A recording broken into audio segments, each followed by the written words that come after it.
Rewmi 24 TV. dal leen ak jàmm mbokk yi ginnaaw ba ñu leen nuyoo siyaar leen Ousmane Sonko fële ca cité kër góor gi këram googu nga xam ne fa la nekk diirëb lu toll ci fukki fan ak nangam daal fi mu toll nii ma ngay gën a métti ci moom kon mën nañu wax ne Ousmane Sonko a danger jamono yi ñuy wax ak yéen nii lan moo waral loolu nag mooy kii di Jibi Gueye Ndiaye di protocole ci kii di Ousmane Sonko moom Jibi Gueye Ndiaye moom xam ngeen ne diir bi ñu tëj Ousmane Sonko yëpp moom moo doon jaabante di dugg ak génn maanaam rapataay boobu nga xam ne moom la Ousmane Sonko doon dundee rapataillement boobu kii di Jibi Gueye Ndiaye moom moo ko doon indil Ousmane Sonko muy lekk maga naanal ak njabootam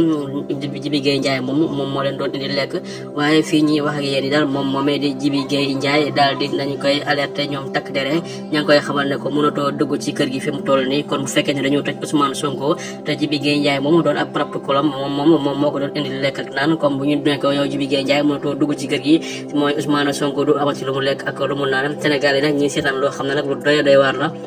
ndax diiru fukki fan ak juróom ñaar ci tey ji daal mën nañ ne Ousmane Sonko ma nga ca këram googu kenn gisu ko wootewul deful dara ma nga ci këram googu ñi daal di kidnappé barrière foofu yi ko barricade ko ba nga xam ne kenn mënul dugg kenn mënul génn kon loolu la ñu nemmeeku Ousmane Sonko daal fi ñuy wax ak yéen nii en danger ndax bi nga xamee ne rek Jibi Gueye Ndiaye moom di protocole moom moo ko doon jox